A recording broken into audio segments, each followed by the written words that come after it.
Hello everyone, Jolene here from Bookworm Adventure Girl. Welcome back. I hope that you are all well, and if you are new, thanks for checking out my channel. Please hit subscribe and stick around. Today I am going to be talking about all of the books that I read in November. Altogether I read 25 books, which I think might be a record for me. I didn't realize it was that many, but then as I reflected back about it, I was like, I kind of was reading a lot more than usual, so it kind of makes sense. Of the 25 books, 6 were for the Mondays with Margaret series, which is more than usual, but I am trying to catch up to finish that series this month. So, plus I read 4 other books that were part of my reads for Nonfiction November. So if you are interested in the Margaret Atwood books, or if you are interested in any nonfiction books, then I will leave links to those videos down below in the description box, and you can definitely check those out. So that leaves us with a bit more manageable number of 15. We do have a lot of books. There are 2 that I'm missing, but I'll put pictures up for those. So let's get started. I am going to start with a Canadian author, because that's how I like to do things around here, start with Canadians. So I'm going to start with the book that won the GILLER Prize, which is What Strange Paradise by Omar Akkad. And now I've already talked about this book a couple of times, so I will leave a link to the GILLER videos where I talk more about this. This is not the book that I predicted that would win the GILLER, but I am not surprised or upset that it won. The themes in the novel are very timely. If you like books about refugees and survival stories, then you would probably really enjoy this book. The story is very well written, with some scenes that are very impactful. The story is told in alternating perspectives of time. So the chapters are called Before and After, and what that's referring to is when a boat of refugees is capsized in a storm. So the story is about Amir, who is the only survivor of this boat, and we find out how and why he's on the boat in the first place. And then the after part of the story involves the other main character, Vanna, who is a teenager who tries to help Amir. And there is supposed to be a bit of a Peter Pan story to this, but if I didn't know that, I wouldn't have picked up on it while reading the book. If you've read it, let me know if that was obvious to you, because it totally was lost on me. It totally went over my head. So let's see. Let's stick with some Canadian. I think I have a couple here. So Operation Angus by Terry Fallis, one of my favorite Canadian authors. This is the 3rd in a trilogy. The first of the trilogy was The Best Laid Plans, which was Terry Fallis's debut novel. It won Canada Reads, and he also won the Stephen Leacock Award. And for those of you who don't know the Stephen Leacock Award, it's an award given annually to a Canadian writer for the best book of humor. Second in the trilogy was The High Road. And if you enjoyed both of them, then you will also enjoy the 3rd installment of Angus McClintock and his political antics in this book. So this was my least favorite of the 3, but it's like coming home to certain characters, you know, that you've come to love, and just finding that familiarity. So this story is a political satire, humor, and a spy story. And Angus is now the Minister of State for International Relations. And Angus and his Chief of Staff, Daniel, are in England for the G8 summit.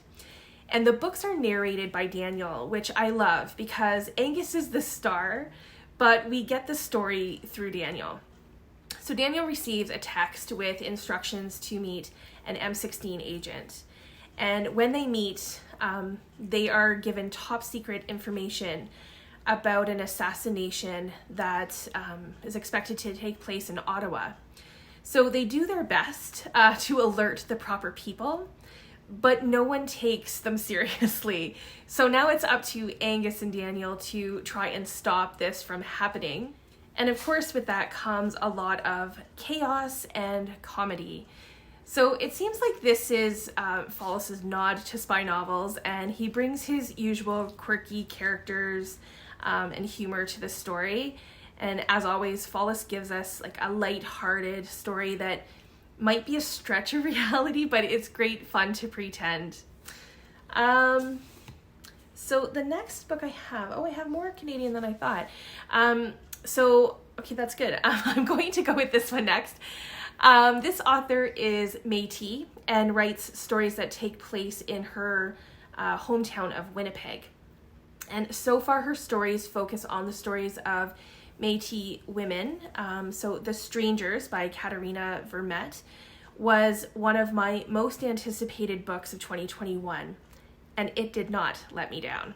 This is considered a companion novel to her debut novel, The Break.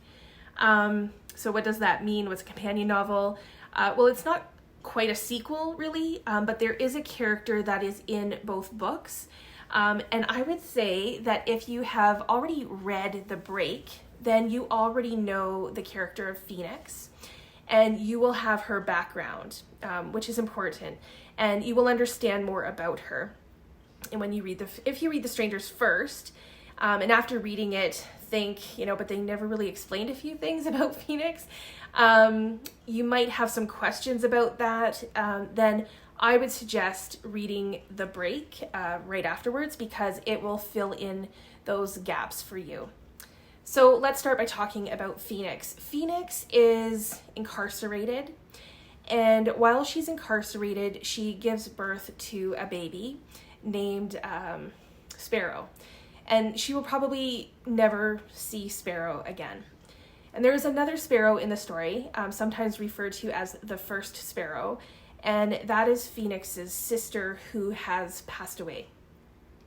Phoenix has another sister named Cedar who has been living in foster care, and she goes to live with her father that she doesn't know and his wife.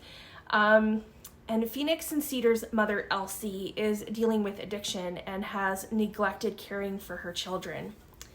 And then the third generation is Elsie's mother, Margaret, who is married to Sasha, who is a violent and mean man. So although this novel, like The Break, deals with heavier topics such as domestic abuse, identity as a Métis person, mental illness, addiction, foster care, and incarceration, I found this story a little easier to follow. I really felt for each of these women, and the way that the story is told, you can see the threads of intergenerational trauma. And I could feel the desire of all the women to want something more for themselves. I loved the relationship between Cedar and her father. I love how he knew who she was in ways that others didn't, and they just had a beautiful connection. And there is a play on words with the title.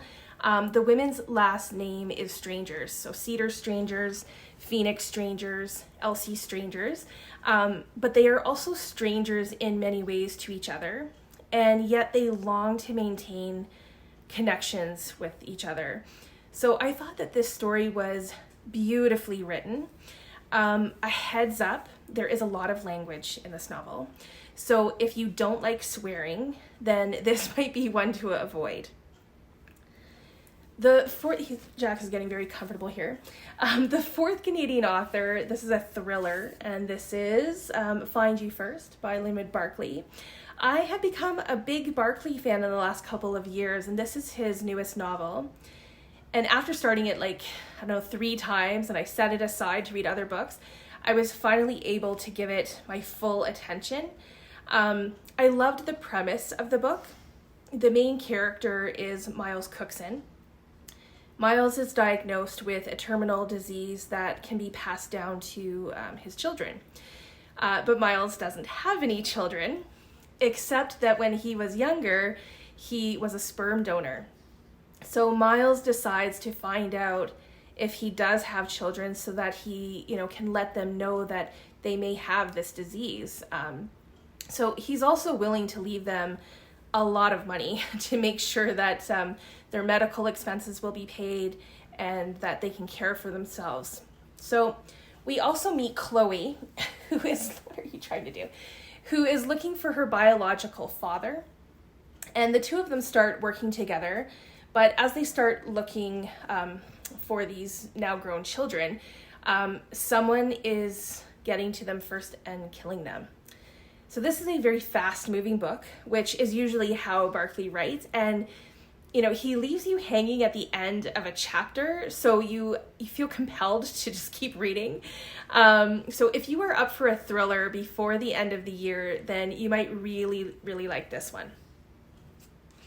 And then the last Canadian author in the pile, at least I think this is the last one, is an astronaut. And this was another one of my most anticipated books of 2021.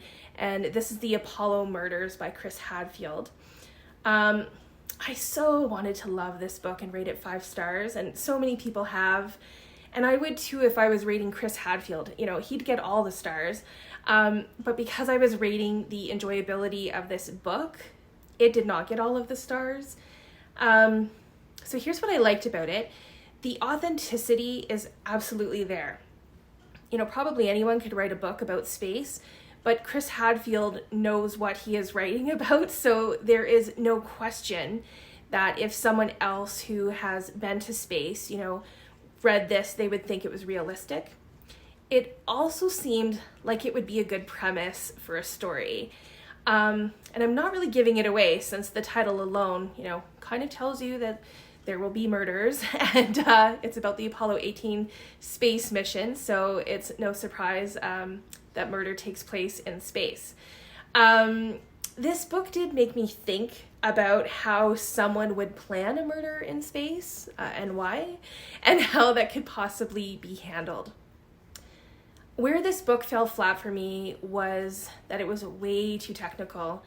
The characters had potential to be great, but I didn't connect with them at all, and I wasn't engaged in the story. Now, someone else might read this book and say the exact opposite. Like, I could see them saying, you know, I loved the science and technology, and, you know, that's what made the story for them. And I would totally understand that, but I really think that this is for a specific audience who would appreciate a story told like that. So I'm really glad I read it, and if Chris Hadfield, you know, does write more fiction, I am all for that. I would definitely read it. But yeah, this was just okay. So I'm going to change things up a bit with a poetry book called Every Good Boy Does Fine by Kelvin Arsenia. We'll see if I remember my music lessons here. Every Good Boy Does Fine is a way of remembering the line notes of the treble clef, E, G, B, D, F. I was taught every good boy deserves fudge, which I like a lot better. And then the spaces are face, F-A-C-E. Anyway, that's my little lesson for today. So the poems in this collection are deeply heartfelt. Some of them are prayers, a thought, or an observation, and many of them are snippets of a life journey. Arsenia makes himself very vulnerable. There are themes of faith, religion, sexuality, LGBTQ2S+ relationships, and misconceptions. The ones that I liked the most were the ones that made me see something in a different way, especially if the poem managed to do that in a single line. I always think that that's brilliant. If you like poetry, this is a collection worth checking out. And there's also some drawings and pictures. I can show you that as well. Here's some, you can see that. Let me see what else I have for you. So there's line drawings throughout with the poems. So I'm going to change sides because this little guy's going to fall asleep, and it'll be easier to hold the books without him. The next book is a debut novel, All Girls by Emily Layden. And this novel has so many elements that I thought I would love. It has important themes, sexual assault, silencing the victims, institutional values of money and reputation, and lives of strong young women. So that would normally draw me in. but this one fell short for me too. The story takes place in the 90s and begins with Lauren, who is on her way to Atwater, which is an all-girls boarding school in Connecticut. During the drive, she sees signs with statements that Atwater employs a rapist. And the story becomes about how the school handles this allegation, students trying to figure out who the allegations are about, and how the girls handle a year at this private school. I found this story really hard to get into and felt that there was little movement. Normally, I enjoy novels told by multiple perspectives. Each chapter of this is told from a different girl's perspective, and then the entire story brings us through a year in the life of the girls at the school. There were so many different characters and points of view that somehow the message got lost. I wasn't invested in any of the characters at all, and even the ending just felt obscure. The writing itself is good, and even the story is okay. I think it was the structure of how the story is told that just made it difficult for me to get into. This next book is one that I was hoping to read in August for Women in Translation. But as you may know, I didn't read anything in August. But I am glad that I finally read this one, Please Look After Mom by Kyung-Sook Shin. And it's translated from the Korean by Chi Young Kim. This is a story about family and family dynamics. A woman goes missing while she's with her husband at a subway station in Seoul, Korea.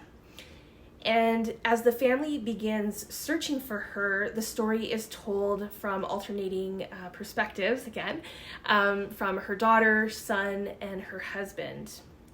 And we learn about this woman and how in all of these relationships, she hasn't been seen. They don't really know her. And the story itself is quite beautiful. My favorite perspective was the husband's. I like how he really made the woman's character come alive. I also enjoyed the culture that was brought into the story. And at least a good part of the story is written in second person, which was a little irritating. And if it was a choice, it's an interesting one. I don't know if it's the way it was translated or if it was a choice to try and make the reader feel like, you're part of the story. The narration is, about how you do this and you do that, and it was a bit jarring sometimes. If it had been written in first or third person, I think I would have liked it much more, but it's worth a read as well.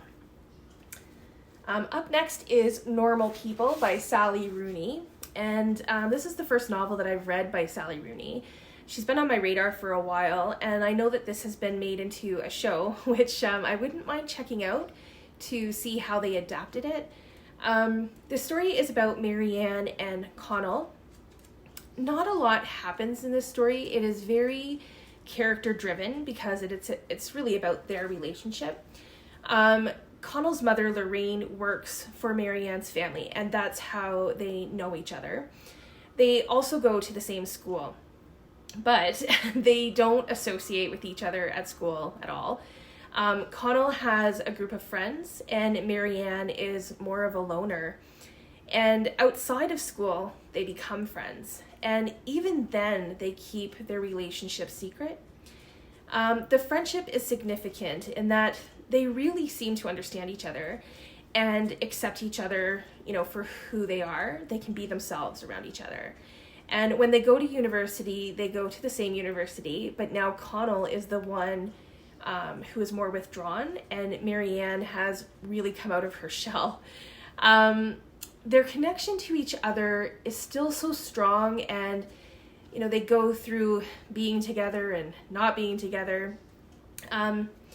It was kind of frustrating at times because I didn't see a reason that they couldn't be together, and in a way it's like they are addicted to one another. So I did think that maybe it wasn't the healthiest of relationships, but it could be if they let a lot of their preconceived ideas go. So I liked it because, you know, the writing was good. I do like character-driven stories and stories about relationships, but there was something missing for me, and I'm not sure exactly what it is, but it just, I don't know, it needed something else. But I will read more of Sally Rooney's books. I have another one of her books.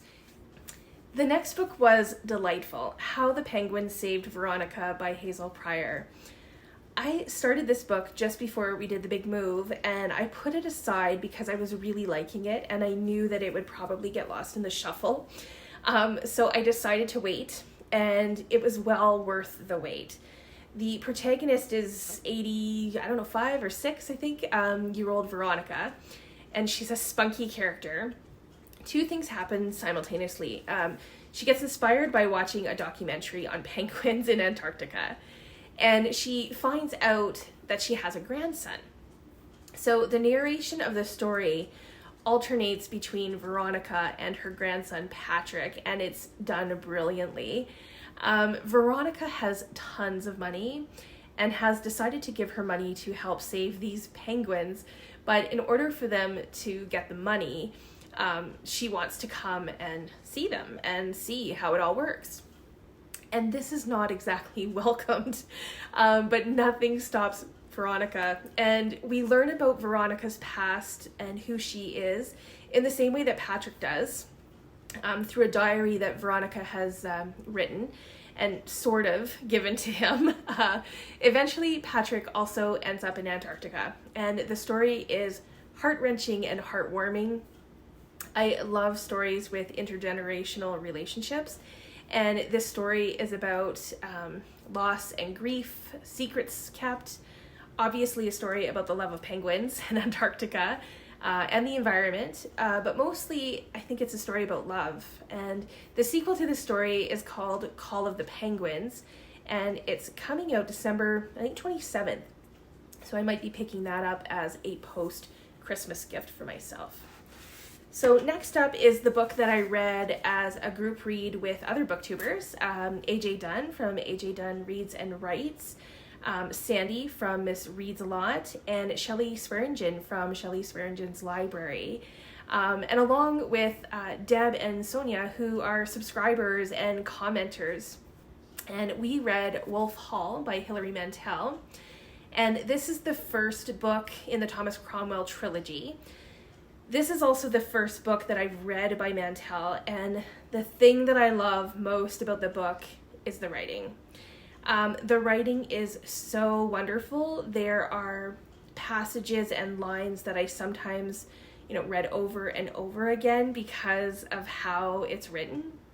I also like how humor is brought into this story. There are some great one-liners, and it can be very witty. The story is based on history, so I'm not sure how much I need to explain about that, but it begins in the early 1500s during the Tudor period, and Thomas Cromwell becomes King Henry VIII's chief advisor, and the king wants to have his first marriage annulled so he can marry Anne Boleyn. There is a lot of politics, church politics, and this story gives an insider look at all of it. And I really like the character of Cromwell and how he is written. That's what drew me into the story at the beginning. But I struggled a bit in understanding everything. And there's a lot going on, and the story is multi-layered, which, I don't mind that. But I found a lot of it went over my head. And if I were reading this by myself, I don't think I would have finished it. But because I read it with, such a great group, I enjoyed our discussions, and the fact that there are people in the group who really loved it, so that helped me a lot. And I think, for anyone interested in this time period and in history novels, then this is definitely worth picking up. But just know that you have to really give it your time. And we are continuing with the second book, Bring Up the Bodies. We have our first discussion tomorrow, so I'm hoping it will go well. Up next, I believe, is a new favorite author of mine. This is the second book that I've read by William Kent Krueger, and I have loved both of these books. This month I read Ordinary Grace. Oh, this book. Like his other novel, I read This Tender Land. The story has stayed with me, and I absolutely loved it. Like This Tender Land, the narrator, Frank Drum, is a young boy, although telling it as an adult reflecting back at his 13-year-old self. So it also takes place in a small town during the summer, New Bremen, Minnesota, 1961.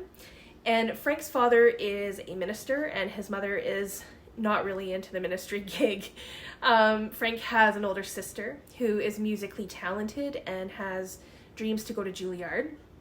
His younger brother Jake, who was my favorite character, is so smart, and like young brothers will do, he follows his older brother around. I loved their relationship. They spend their summer seeking adventure, and this story had a Stand By Me or even a Prayer for Owen Meany kind of vibe. The town is dealing with the death of a young boy that they believe has been run over by a train.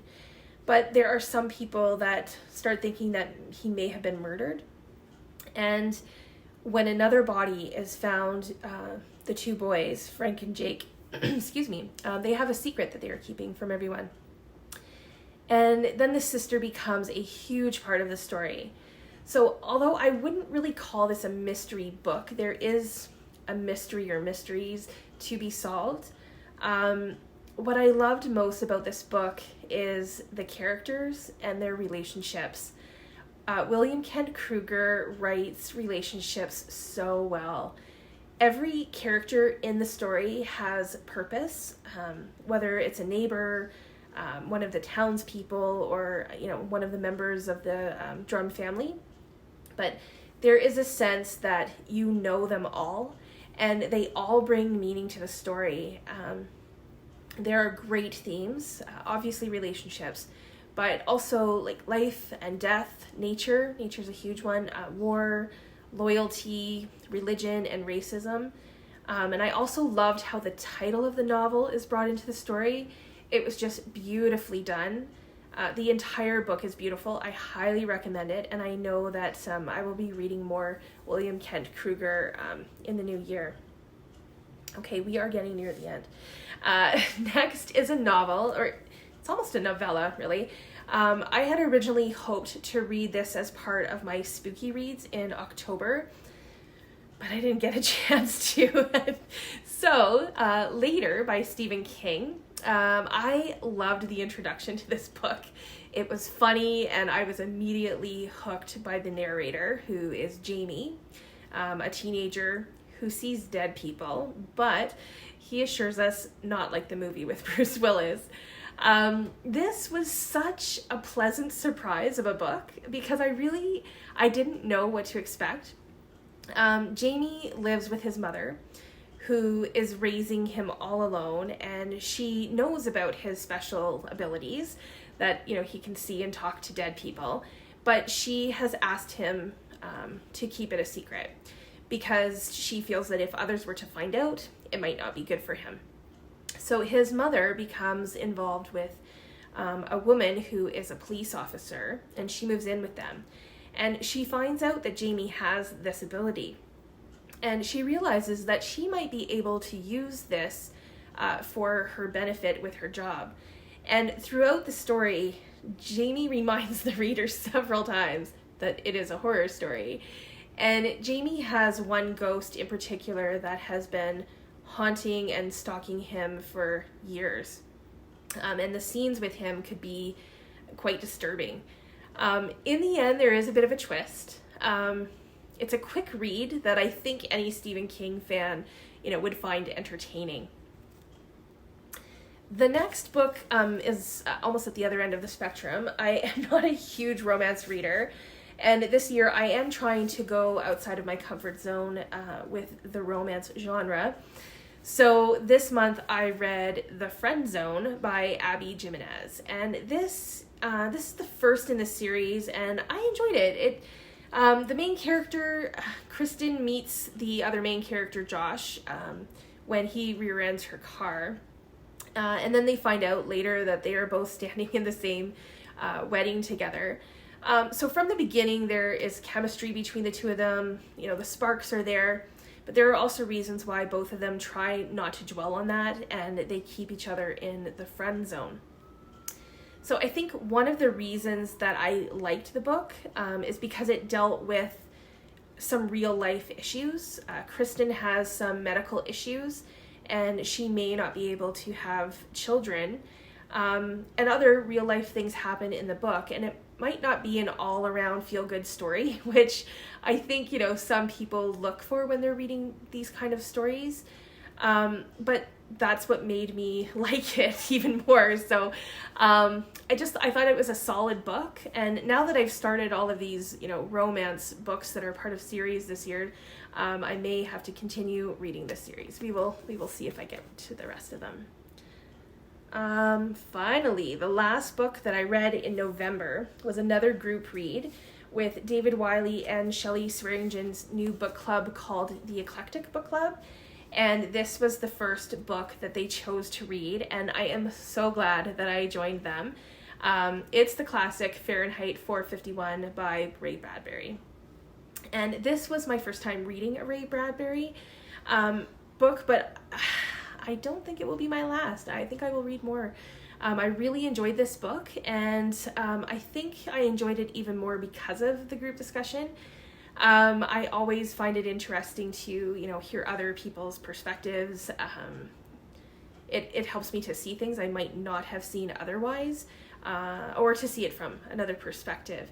So in the book, the main character is Guy Montag, who is a firefighter. For us, that would mean putting out fires, but for Guy Montag, it actually means he burns things, and specifically he burns books and the houses where books are found. Owning books or having books in your possession is a crime, and the world has become about speed and doing things quickly and technology that, you know, takes over your life and your home. Guy's wife has 3 walls of screens so that she can watch TV, and the people on TV she considers her family. So people have become disconnected from their lives and from each other and even themselves. And Guy goes about his job without really questioning anything that he's doing until he meets Clarice, who is a teenager who reminds him of a past where thoughts and ideas were, you know, shared and cherished. And there is something about Clarice that Guy is drawn to, and he has a conversion, and he no longer wants to burn books. And she's also the character, Clarice is also the character that I found the most intriguing.